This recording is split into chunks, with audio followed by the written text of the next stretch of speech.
பரம்பொருள் ஜோதி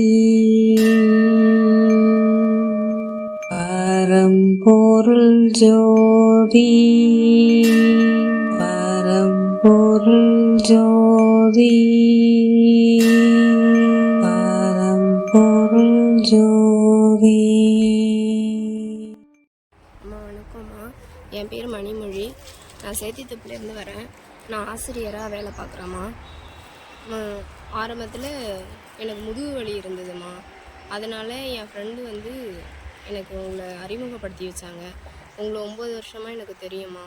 உங்ககிட்ட ஆயில்மெண்ட் மாதிரி ஒன்று வாங்கி என்னோடய முதுகு வலிக்காக இதை யூஸ் பண்ணம்மா. நல்லா இருந்துச்சு. அதனால் நிறைய பயனடைஞ்சம்மா.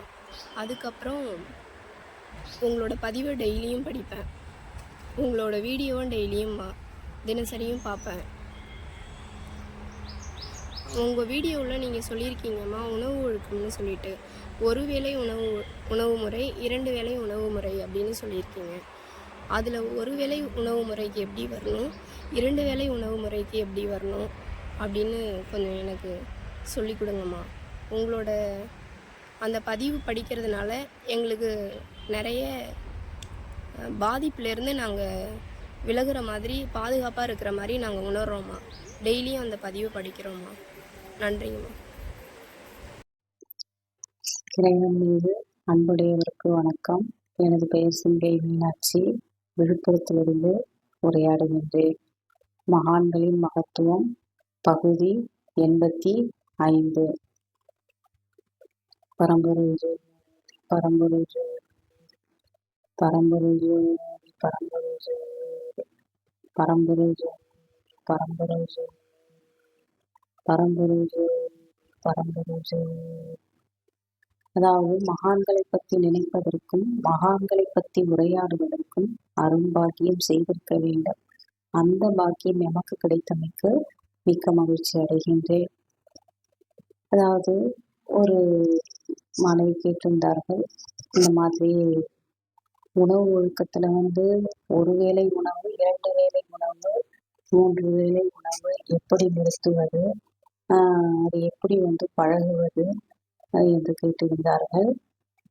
அதே போல் இன்னொருவரும் கேட்டிருந்தார்கள், இந்த உணவு ஒழுக்கத்தை எல்லாரும் கடைபிடிக்கலாமா அல்லது இது எல்லாருக்கும் சாத்தியமாகுமா என்று கேட்டிருந்தார்கள். அது மட்டுமல்ல, இந்த மருந்து நீங்க கொடுக்குற மருந்து குணமாகுது அப்படின்னு சொல்லியிருந்தாங்க. அதாவது மருந்து என்பது குணமாகுவது, அப்போ நான் 10-12 வருடத்துக்கு முன்பெல்லாம் ஓரளவுதான் இறைபக்தி இருக்கும். இருந்தாலும் இயற்கையாக மருந்து கொடுத்தால் குணமாகிற தன்மை இறைவன் கொடுத்த கருணையினால், அருளால் எனக்கு அந்த பாக்கியம் கிடைத்தது. அதனால் அந்த நோய் குணமாயிருக்கிறது. எனக்கும் அதுக்கும் சம்பந்தமல்ல. ஆக மருந்து கொடுத்தாலோ உணவு கொடுத்தாலோ நோய் குணமாகிறது என்பது இறைவனுடைய செயல். ஆகவே நான் ஒரு கருவி மட்டும்தான். அதனால் நான் எதையும் செய்யவில்லை. இறைவனுடைய ஒரு ஆற்றலும் அந்த நோய் கண்டவர் பிணி கண்டவருடைய நம்பிக்கையும் தான் அது குணமாகின்றது. ஆகவே நான் குணமாக்கவில்லை என்பதுதான் உண்மை. இறைவன் அந்த செயலை செய்கின்றார். 2வது, உணவு முறை என்பது சொர்க்கவாசல் திறந்து, அதாவது இறை உணவு தனக்குள் கிடைக்க வேண்டும். அந்த இறை உணவானது அதிகரிக்கக்கூடிய செயல்கள், உணவு ஒழுக்கம், உடல் ஒழுக்கம், ஆசிரியர் என்ன கூறுகின்றார்களோ அதை அப்படியே நூல் பிடித்தால் போல் செய்யும் பொழுது அந்த உணவுங்கிறது, இறை உணவுங்கிறது மருந்தாக மாறி பசியை சிறுக சிறுக நீக்கி அந்த உடலை பலப்படுத்தி நோய்க்கு மருந்தையும் தருவதாகும் என்பதுதான் உண்மை. நாமளாக கற்பனை செய்து கொண்டோ இல்லை பிறரை பார்த்தோம்னா உணவை நிறுத்த முடியாது. அது ஒரு சிலருக்கு ஒரு 10 வருடமாகலாம், ஒரு சிலருக்கு 6 வருடமோ, இல்லை ஒரு சிலருக்கு 12 வருடம் இப்படி ஆகும். நம்ம கணித்து சொல்ல முடியாது. ஆகவே இதையெல்லாம் நம்ம கற்பனை செய்து பிறரை பார்த்து காப்பியடிக்க முடியாது என்பதை தெரிவித்துக் கொள்கிறேன்.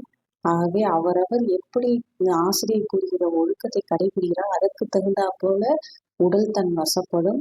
அதெல்லாம் நிறைய உன்னிப்பாக தன் உடலை கவனிக்கும் திறன் இருக்க வேண்டும். இந்த உடல் என்ன செய்யுது, எதனால இந்த உடல் நோய் வருது, எதனால இந்த உடலுக்கு பசி இருக்கு, இந்த மாதிரி எல்லாம் நிறைய கணிச்சு உடலை ஆய்வு செய்ய வேண்டும். அப்பொழுதுதான் தெரியும். இது அனுபவத்தால் தான் உணர முடியும். ஆசிரியருக்கும் மாணவருக்கும் உள்ள தொடர்புங்கிறது தாய் குழந்தை போல நட்பு போல இருக்க வேண்டும். அப்போதுதான் தனக்கு வர எல்லா அனுபவமும் பகிர்ந்து கொள்ள முடியும் என்பதை அன்போடு தெரிவித்துக் கொள்கிறேன். ஆகவே அனுபவ அறிவு ரொம்ப அவசியமாகும் என்பதை தெரிவித்துக் கொள்கிறேன். நன்றி, வணக்கம்.